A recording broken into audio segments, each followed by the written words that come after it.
Dear students, I am Dr. Rajiv Sapre.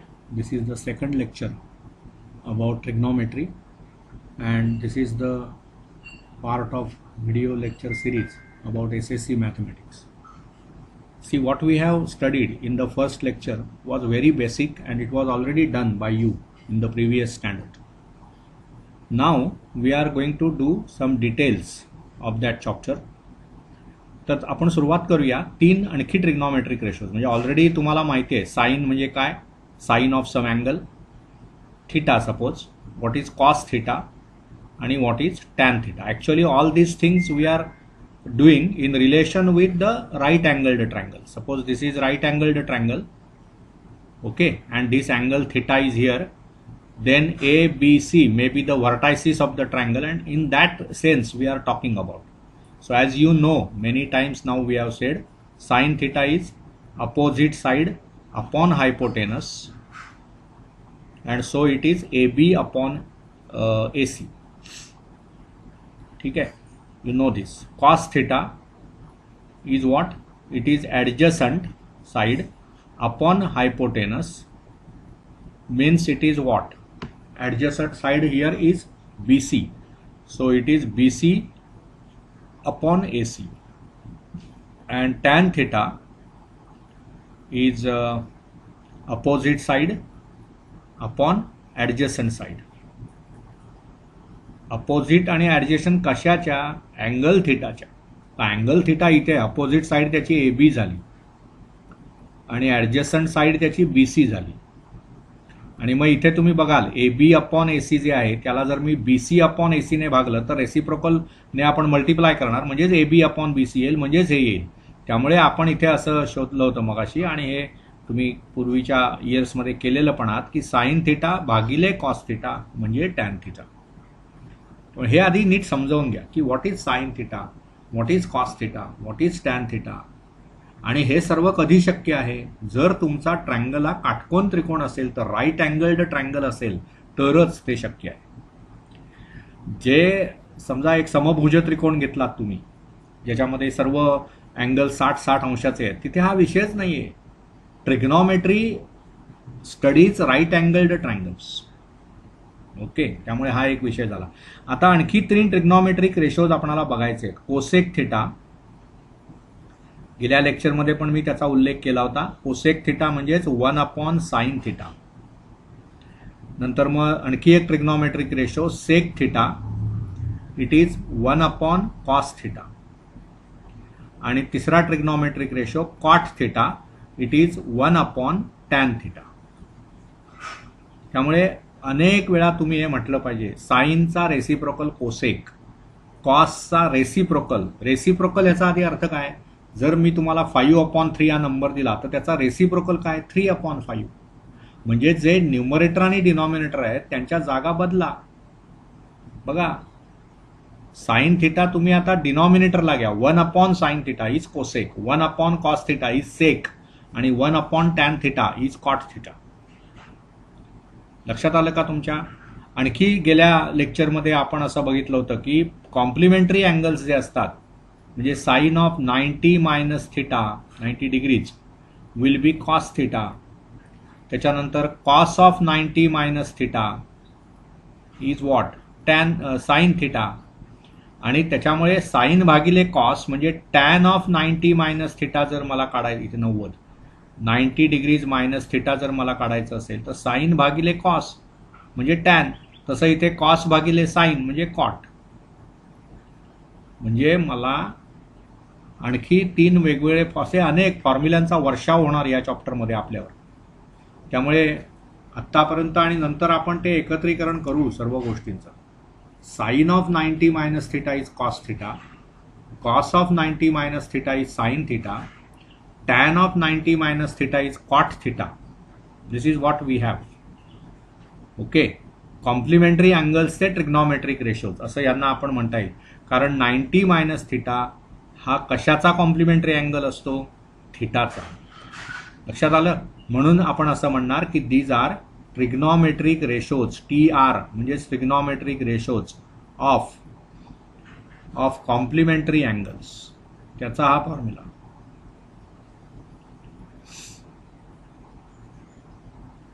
trigonometric ratios of complementary angles. This is what it means. लक्षात आलं का तुमच्या? म्हणजे आता बघा तुम्हाला अशा डेफिनेशन्स देता येतील. आता मग तुम्ही काय लिहिलं बघा, साइन थिटा म्हणजे अपोजिट साइड अपॉन हायपोटेनस. मग कोसेक थिटा म्हणजे काय होणार? ह्याच्या विरुद्ध in the sense reciprocal, AC upon AB म्हणजे हायपोटेनस अपॉन अपोजिट साइड. म्हणजेच बघा ना, साइन थिटा म्हणजे अपोजिट अपॉन हायपोटेनस आहे, मग त्याचा रेसिप्रोकल काय होणार? Hypotenuse upon opposite side. Reciprocal काढताना न्यूमरेटर आणि डिनॉमिनेटर आदला बदल करतो आपण. लक्षात आलं का? त्यामुळे आता इथे बघा तुम्ही, हीच डायग्रॅम आहे ना, हा भाग मी इरेज करतो, कारण याच्यामध्ये आपण सर्वच बेसिक गोष्टी लिहिलेल्या आहेत. ठीक आहे. आता काय होतंय बघा, तुम्हाला माहिती आहे की इथे what is sine theta? Opposite upon hypotenuse. मग कोसेक थिटा जे आहे ना ते काय होणार? 1 अपॉन साइन थिटा. पण साइन थिटा काय आहे बघा? अपोजिट अपॉन हायपोटेनस म्हणजे 1 upon opposite side upon hypotenuse. म्हणजे हे उलट करून गुणलं पाहिजे मला, म्हणजेच हायपोटेनस अपॉन अपोजिट साइड. हे झालं कोसेक थिटा. सेक थिटाचं काय होईल? Sec theta is 1 upon cos theta. मग कॉस थिटा किती आहे बघा? ॲडजसंट अपॉन हायपोटेनस म्हणजेच 1 अपॉन काय होणार? ॲडजसंट साइड डिव्हायडेड बाय हायपोटेनस. म्हणजेच उलट करून गुणलात की काय होईल? हायपोटेनस डिव्हायडेड बाय ॲडजसंट साइड असं. आणि शेवटचा जो आहे ट्रिग्नॉमेट्रिक रेशो कॉट थिटा, ते काय होणार? 1 अपॉन टॅन थिटा. ओके. पण टॅन थिटा म्हणजे काय बघा? Opposite upon adjacent. त्यामुळे इथे काय होणार? 1 upon opposite side upon adjacent side. म्हणजेच त्याचं काय होणार एकूण? Adjacent side upon opposite side. त्यामुळे आपणाला पटापट हे सर्व सांगता आलं पाहिजे. साइन थिटाने सुरुवात झाली, मग कॉस थिटा, मग टॅन थिटा, मग साइन, कॉस आणि टॅन यांचे अनुक्रमे रेसिप्रोकल्स काय? कोसेक, सेक आणि कॉट. आणि काटकोन त्रिकोणामध्ये थिटा कुठे आहे त्यानुसार अपोजिट साइड कोणती, ॲडजसंट साइड कोणती हे ठरणार. ठीक आहे. हा सर्व मुद्दा आपण समजून घेतला. आता पुढे बघूया आपण. आता इथे बघा त्यांनी एक तुम्हाला रिमेंबर दिस म्हणून दिलेलं आहे, 1 अपॉन साइन थिटा म्हणजेच कोसेक थिटा. आता त्याचा अर्थ काय होतो बघा? जर आपणाला असं सांगितलेलं आहे, अनेक त्याच्यातून आयडेंटिटीज निघतात बघा. 1 अपॉन साइन थिटा म्हणजेच काय? साइन थिटाचा रेसिप्रोकल तो काय असतो? Cosec theta. त्यामुळे साइन आणि कोसेक यांचा क्रॉस मल्टिप्लाय मी केलं तर 1 मिळणार मला. त्यामुळे what does this imply? This implies sine theta into cosec theta is equal to 1. तसंच दुसरं काय मिळतं बघा? 1 upon cos theta is equal to sec theta. So what does that imply? Cross multiplication पुन्हा, cos theta into sec theta is 1. तसंच 1 upon tan theta is equal to cot theta. So that implies what? Tan theta into cot theta is equal to 1. So very simple. लक्षात आलं ना? त्यामुळे हे basic आहे ट्रिग्नॉमेट्रीचं. आता पुढच्या भागामध्ये बघा कसं आहे, फॉर मोर इन्फॉर्मेशन म्हणून प्रत्येक चॅप्टरमध्ये काही माहिती त्या लोकांनी तुम्हाला दिलेली आहे, ती वाचली पाहिजे. आता इथे त्यांनी कुणाबद्दल दिलं आहे बघा? The great Indian mathematician Aryabhata. He was born in 476 AD which was near Patna in Bihar. That name of his town was Kusumpur. It was in near Patna. Patna हे जे शहर आहे बिहार मधलं, near to that city he was born. he has done very important work in arithmetic, algebra and geometry.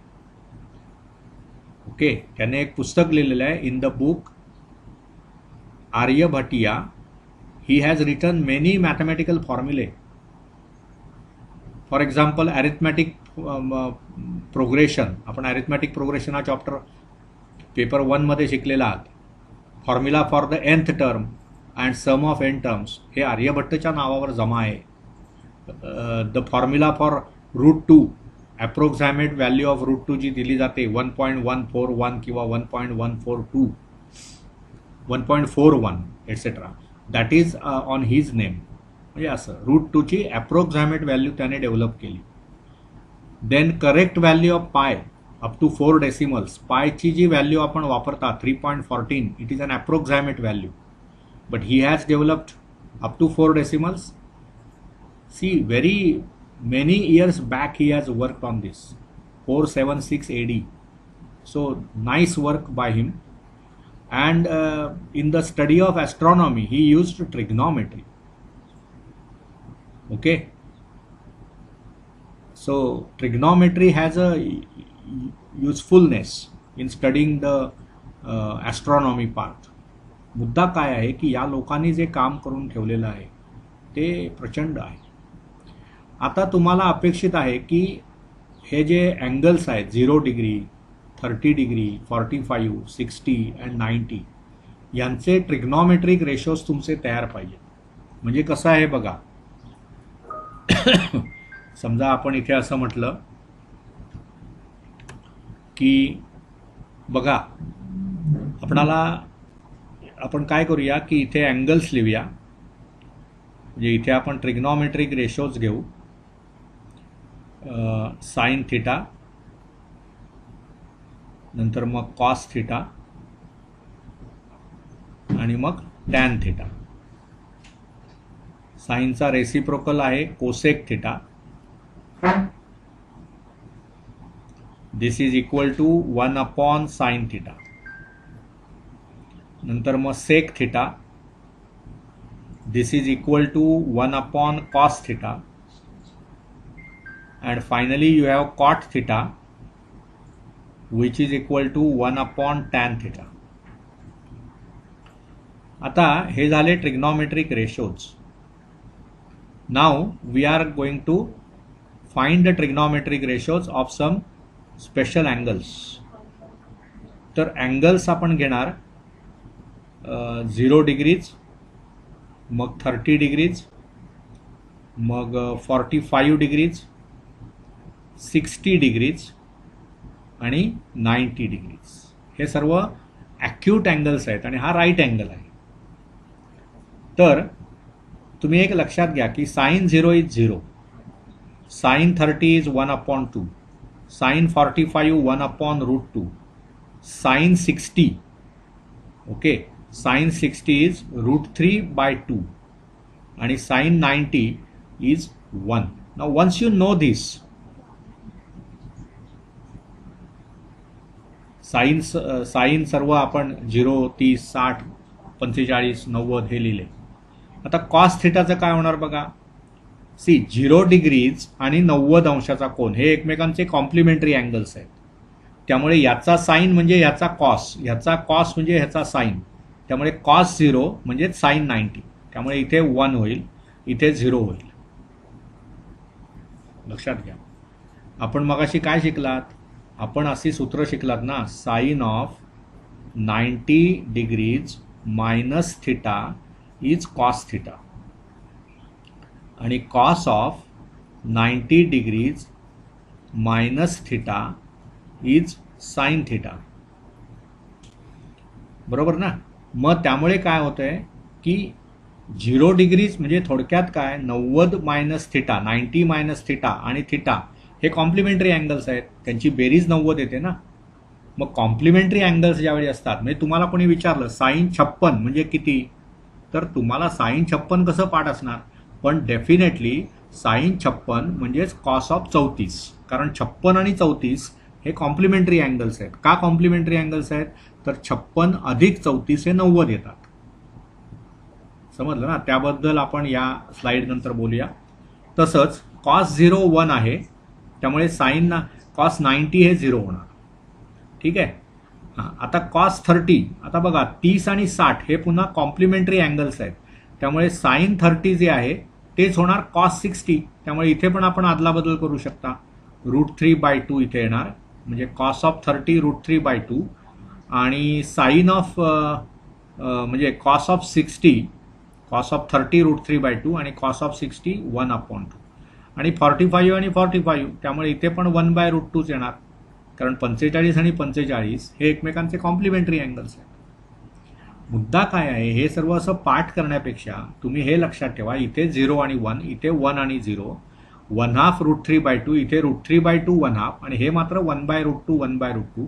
बरं, त्याच्यामध्ये सुद्धा reason आहे की हे 45 डिग्रीज आहे, त्याचा कॉम्प्लिमेंटरी अँगल तोच होणार 45 डिग्रीज, त्यामुळे इथे व्हॅल्यू बदलणार नाही. ओके. आता बघा, साईन अपॉन कॉस म्हणजे टॅन आहे. मला काय सांगायचं आहे की हे टेबल पाठ करू नका. साईन अपॉन कॉस म्हणजे टॅन आपल्याला माहिती आहे, म्हणजे 0/1 म्हणजे टॅन 0 0 झालं. हे 1/2 अपॉन √3/2, 2 कॅन्सल होतील, 1/√3, त्यामुळे तुम्हाला टॅन 30ची व्हॅल्यू मिळाली 1/√3. इथे 1/√2 अपॉन 1/√2 म्हणजे हे 1च होणार, कारण सेम व्हॅल्यू न्यूमरेटरला, सेम व्हॅल्यू डिनॉमिनेटरला. इथे पण बघा √3/2 अपॉन 1/2 म्हणजे हे √3 होणार, आणि इथे काय होणार, साईन 90 1 आहे, कॉस 90 0 आहे. 1 divided by 0, division by 0 is not allowed, त्यामुळे आपण इथे म्हणणार नॉट डिफाइंड, नॉट डिफाइंड. ठीक आहे. हां, आता सोपं आहे. कोसेक बघा, कोसेक म्हणजे 1/साईन. आता 0 डिग्रीच्या बाबत आपण बोलतो आहोत. आपण अँगल्स कुठले घेतले, 0 30 60 आणि 90. मग 0चा साईन किती आहे, 0, मग कोसेक म्हणजे काय होणार 1/0, पण 1/0 is not defined. I will just write ND for not defined. ठीक आहे. साईन 30 बघा 1/2 आहेत, त्यामुळे कोसेक 30 काय होईल, 1/2चा रेसिप्रोकल म्हणजे 2. बघा, साईन 45 आहे 1/√2, म्हणून कोसेक 45 म्हणजे 1/√2चा रेसिप्रोकल विच इज √2. साईन 60 आहे √3/2, म्हणून त्याचा रेसिप्रोकल म्हणजे कोसेक तो होणार 2/√3. आणि आता कोसेक ऑफ 90 तुम्हाला पाहिजे. कोसेक ऑफ 90 म्हणजेच काय होणार, साईन 90 1 आहे, 1चा रेसिप्रोकल म्हणजे 1, त्यामुळे हे कॉलम पूर्ण झाला. आता सेकचं बघा, सेक म्हणजे 1/कॉस, बरोबर ना. कॉसचा आता रो बघा, कॉस 0 1 आहे, त्याचा रेसिप्रोकल म्हणजे सेक 0 पण 1 होणार. कॉस ऑफ 30 √3/2 आहे, म्हणून सेक 30 होणार, त्याचा रेसिप्रोकल 2/√3. नंतर कॉस ऑफ 45 1/√2 आहे, म्हणून सेक 45 त्याचा रेसिप्रोकल म्हणजेच √2. मग कॉस ऑफ 60 आहे 1/2, म्हणून सेक ऑफ 60 होईल 1/2चा रेसिप्रोकल विच इज 2. आणि इथे काय होईल बघा, आता कॉस ऑफ 90 0 आहे, त्यामुळे सेक 90 1/0 which is not defined. I am writing ND for not defined. आणि शेवटचा जो रो आहे आता तो तुम्हाला लिहिता आला पाहिजे. बघा, टॅन थिटाचा रेसिप्रोकल म्हणजे कॉट थिटा. मग आता बघा तुम्ही, टॅन 0 0 आहे, त्यामुळे कॉट 0 काय होईल, 0चा reciprocal which is not defined, कारण ते 1/0 होणार, नॉट डिफाइंड. पुढे टॅन ऑफ 30 किती आहे, 1/√3, म्हणून कॉट 30 किती होणार, √3, टॅनचा रेसिप्रोकल कॉट. त्यानंतर बघा, टॅन ऑफ 45 1, म्हणून त्याचा reciprocal cot 45 that is also 1. त्याच्यानंतर मग बघा, टॅनचा 60, टॅन 60 इज √3, म्हणून त्याचा रेसिप्रोकल इकडे होणार 1/√3. आणि शेवटी टॅन 90, टॅन 90 किती आहे बघा, टॅन ऑफ 90, ॲक्च्युली टॅन म्हणजे काय असतं, साईन अपॉन कॉस, बरोबर ना. कॉट म्हणजे 1/tan, पण 1/tan म्हणजेच काय, कॉस अपॉन साईन. मग ते बघा, कॉस ऑफ 90 किती आहे, 0. हे बघा, कॉस 90 0 आणि साईन 90 1, त्यामुळे 0/1, कॉस अपॉन साईन म्हणजे कॉट, त्यामुळे ते 0 होणार. हे जे टेबल आहे ना, ते तुम्हाला अतिशय महत्त्वाचं आहे. अनेक ठिकाणी तुम्हाला हे वापरायचं आहे. हे सर्व जे ट्रिग्नॉमेट्रिक रेशोज आहेत, you are going to use this trigno, आणि त्याच्यामध्ये एक रिदम आहे. काहीही आपण नाही करत आहोत. लक्षात घ्या, कॉम्प्लिमेंटरी अँगल्सचे ट्रिग्नॉमेट्रिक रेशोज हा जो महत्त्वाचा रिझल्ट आपण केला, sine of 90 minus theta is cos theta, cos of 90 minus theta is sine theta, all these things we are using while writing this table. त्यामुळे हे पाठ करण्याची काही गरज नाही आहे. ठीक आहे. आणि दुसरी एक गोष्ट लक्षात घ्या की तुम्ही 30, 60, 90 थिअरम शिकलेला आहात 9वीमध्ये, किंवा 45, 45, 90 हा थिअरम पण शिकलेला आहे. त्याचं हे डायरेक्ट ॲप्लिकेशन नाही. तिथे सुद्धा तुम्ही जेव्हा ते साइन 45, साइन 30 हे जे गोष्टी शिकलात ना, त्याच्यामध्ये आपण तो रिझल्ट्स वापरले होते. तुम्हाला ते आठवतात का? या प्रश्नाचं उत्तर काय आहे मला माहीत नाही.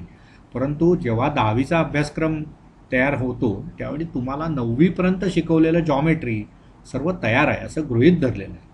त्याच्यामुळे ते पुढच्या गोष्टी तुम्हाला शिकवत जातात. पूर्वीच्या गोष्टी आपल्या तयार पाहिजेत, हे त्यातला मुद्दा लक्षात घ्या. ठीक आहे.